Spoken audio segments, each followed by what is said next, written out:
An 18-year-old kid puts his hands in the air, both hands, empty, raised up where the officer can clearly see them. A few minutes later, he is sitting in a jail cell, charged with the attempted murder of a police officer, facing the most serious felony the state of Indiana has, and he cannot even post bond to go home to his family. He never touched a gun. He never pointed anything at anyone, and we do not have to take his word for it, because we know it for a fact. Here is the part that should stop you cold. We know it because of the officer's own body camera, the same camera she was wearing when she swore, under oath, on a signed document, that this young man tried to kill her. You are about to watch a police officer's sworn story get taken apart by the one witness she could not talk over, her own footage. And I am going to show you exactly how a false charge like this can steal your freedom in a single afternoon, and why what happened next matters for every single person watching. My name is Ben. I break down real police encounters so you understand your rights before the moment you need them. And this case is one of the clearest examples I have ever shown you of why the camera matters, because without it, this kid is still in a cell right now. Let me walk you through it. This is Indianapolis, April 12th of this year, at Riverside Park. An 18-year-old named Dailen Brewer drives into the park with a passenger. He has firearms in the car with him, and I want to be crystal clear about this up front, because it matters.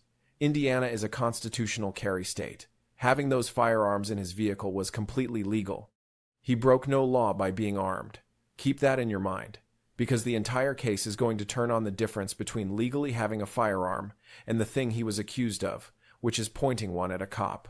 Those are two universes apart, and the officer collapsed them into one. A sergeant with the Indianapolis Metropolitan Police Department, Robin Frazier, follows Brewer's car to where he parks. She walks up, she opens his driver's side door, and watch what her own camera captures in that moment. Behind there's a tan color Jeep, and the car finds suspicious, and that is pending. Recording.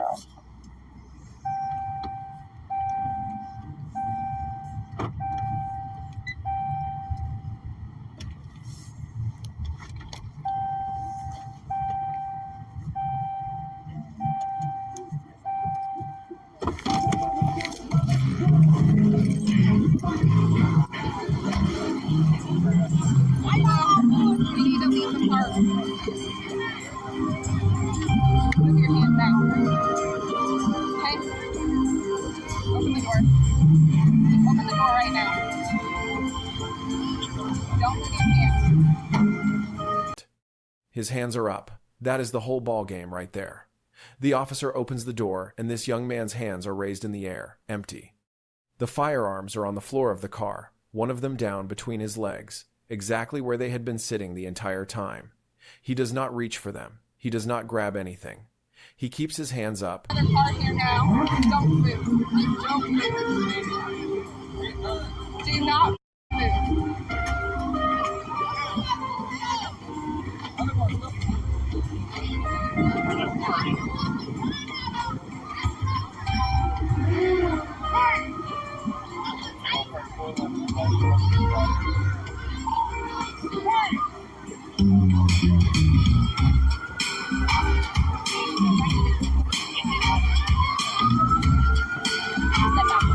No, stop.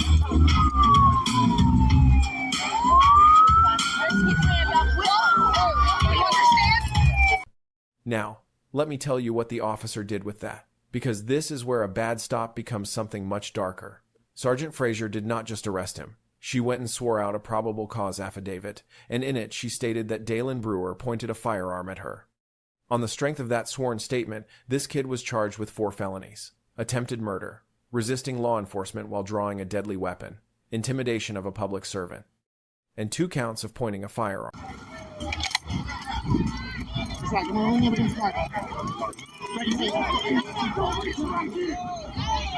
Don't move, okay? You have a weapon on you? Yes, he did. Did, but not anymore. Let's get him.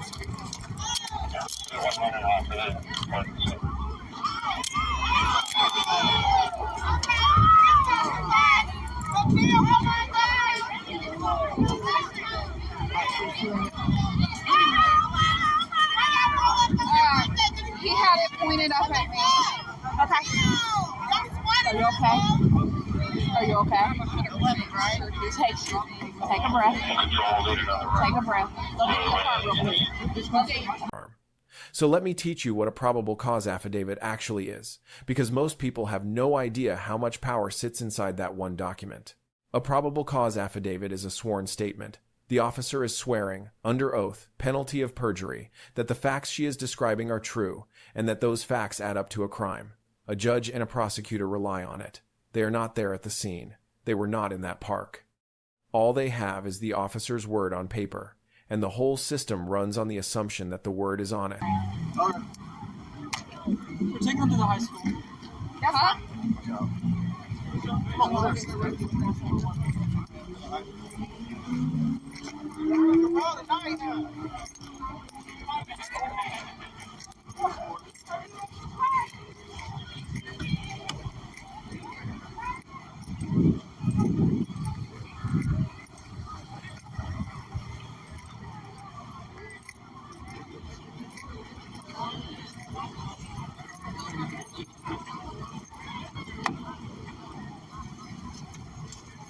That is the foundation.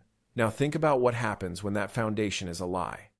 Everything built on top of it, the arrest, the charges, the bond, the jail cell, all of it is standing on nothing. And under the Fourth Amendment, an arrest has to be based on probable cause built from truthful facts. An arrest manufactured out of a false statement is not just a mistake. It is unconstitutional from the very first second. On my knees. Come here. You come here. Right here. He would have shot me. Yeah, come here. Just come here. Just come here. go get these two guys, get out of the park. Yeah. Whose car is this? Hers. Take a breath. Wow. Yeah. Take a breath. Take a breath. Because I was like, what are you doing? And I leaned forward and I could see it. It's okay. Take a breath. Take a breath. Yep. Oh, he has it all on video so I can take his phone as evidence. Take a breath. Okay. What do we need? I removed the firearm from the passenger and put it in her back seat. I don't know where to... And here is why the specific charge matters so much, because this is the part that cost him his freedom. Attempted murder in Indiana is a level 1 felony. That is the top of the ladder. And when you are sitting on a charge that serious, bond is either astronomical or off the table entirely. So Dailen Brewer could not buy his way back to freedom while he waited for the truth to come out. He sat in the Marion County Jail. 1 day, 2 days, 3 days, 4 days. An innocent teenager, hands up on video, locked in a cell for the attempted murder of the very officer whose camera proves he did nothing. Sit with that. The charge itself became the punishment before a single piece of evidence was ever tested in a courtroom. This is the thing people do not understand about a false accusation from someone with a badge. They do not have to convict you to destroy your life. They just have to charge you. Drivers is there, passengers in the back seat of this car. Okay.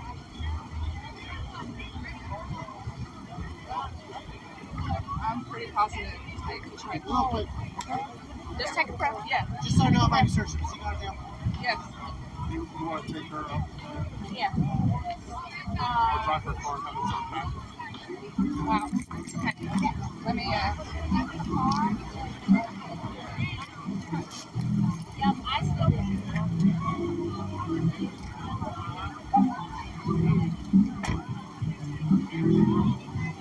Come with me.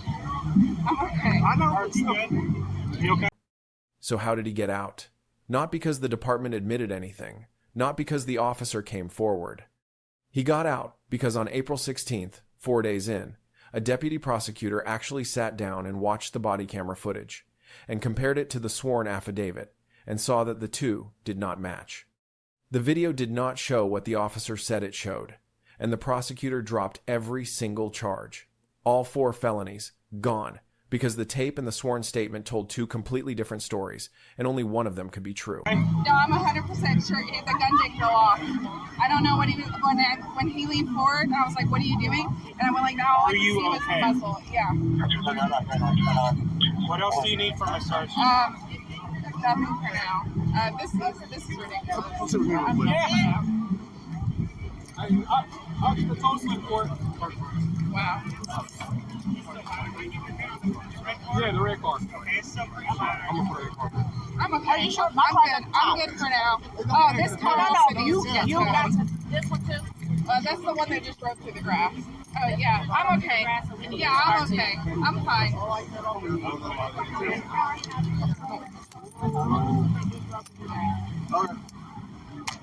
We're taking them to the high school. Huh?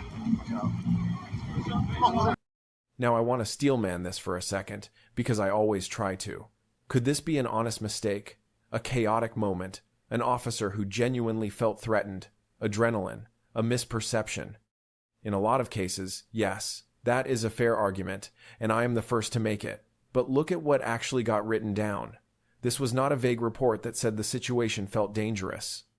It was a specific sworn claim that he pointed a firearm at her. That is a concrete, factual assertion about a physical act, and the footage shows his hands were up. Hey. Open the door. Open the door right now. Don't move your hands. I need another car here now. Don't move. Don't move. Do not move.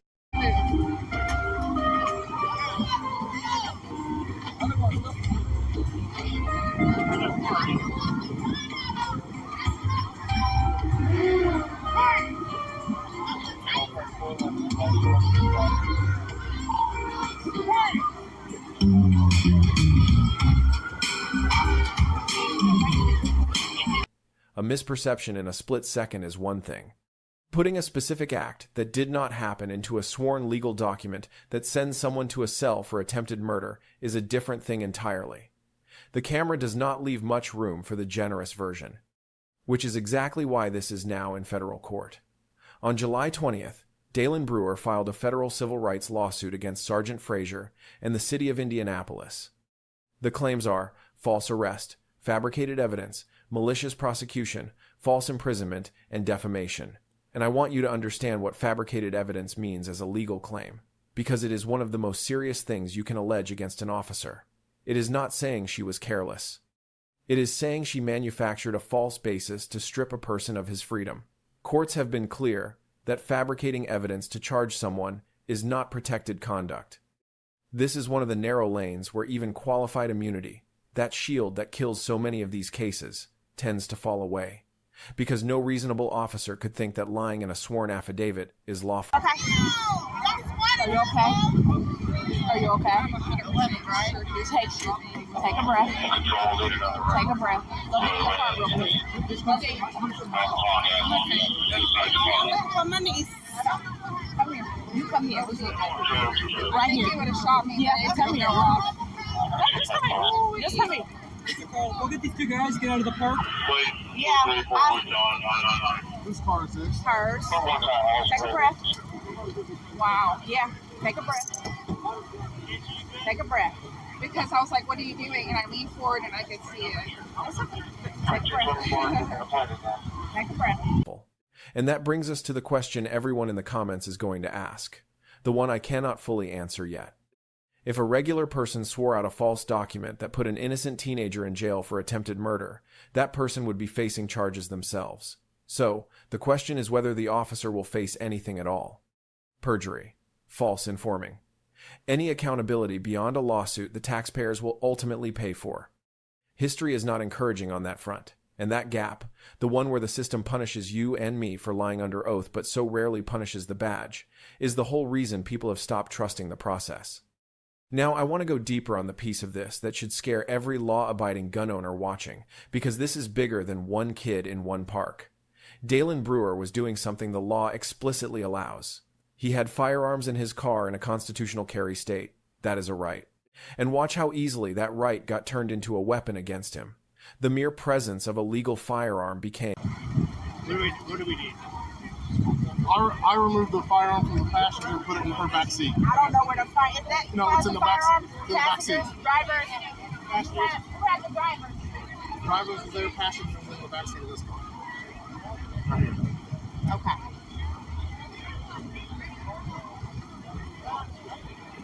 I'm pretty positive he's taking a Real quick. Just take a breath. Yeah. Just so I know about insertions. You got a deal? Yes. You You want to take her up? Yeah. Or drive her car and have it sent back? Wow. Okay. Let me, In a sworn document, an attempted murder. Think about what that means. If simply having a gun you are allowed to have can be transformed into pointing it, into trying to kill someone, then the right on paper means nothing the moment an officer decides to describe the scene differently than it happened. Possession is not brandishing. Brandishing is not pointing. Pointing is not attempted murder. Those are four separate things with four completely different legal meanings. And the entire distance between a man going home and a man facing life in prison lives in which of those words the officer chooses to write down. That is why the footage is not a nice to have. It is the only thing standing between a legal act and a fabricated felony. like, now all I Are can you see was the okay? muzzle. Yeah. What else do you need from us, Sarge? Nothing for now. This is ridiculous. Let's see what we have. I'll get the total slip for it. Wow. Yeah, the red car. I'm gonna put it in the car. I'm okay. Are you sure? I'm good for now. Oh, this car also needs to You got this one too? that's the one that just drove through the grass. Oh, yeah. I'm okay. Yeah, I'm okay. I'm fine.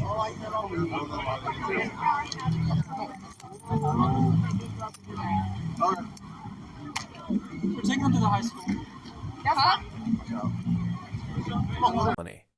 And let me give you the practical side, the part you can actually use.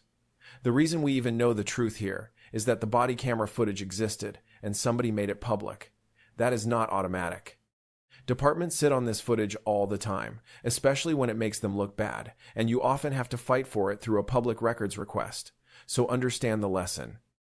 If you are ever accused of something you did not do, the sworn affidavit against you is a public document, and any footage of the encounter is evidence you or your attorney can demand. There is a legal principle running underneath all of this.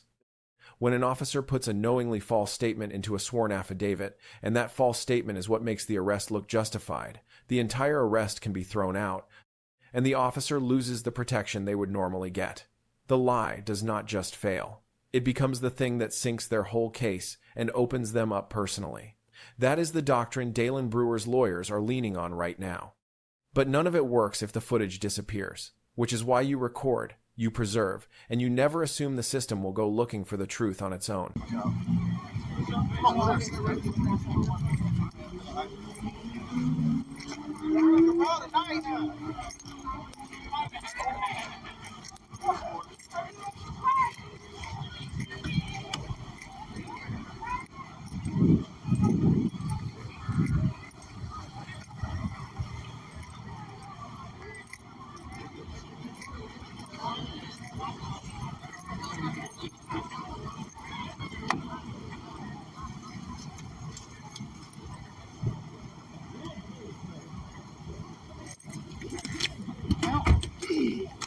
It did here, barely, because one prosecutor did their job. Do not count on barely. So let me leave you with the thing that actually matters for you. Dailen Brewer did everything right. His hands were up. He was legally allowed to have what was in that car. He did not resist. He did not reach. He did not run. And it did not save him, because the officer's word alone was enough to put him in a cell. The only thing that saved him was a camera, and a prosecutor who bothered to watch it. Think about how thin that margin is.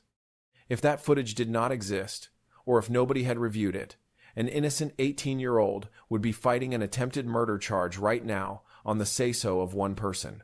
That is why you record. That is why these cameras matter, and that is why you learn how this system actually works before it is ever pointed at you. If this breakdown showed you something you did not know, subscribe.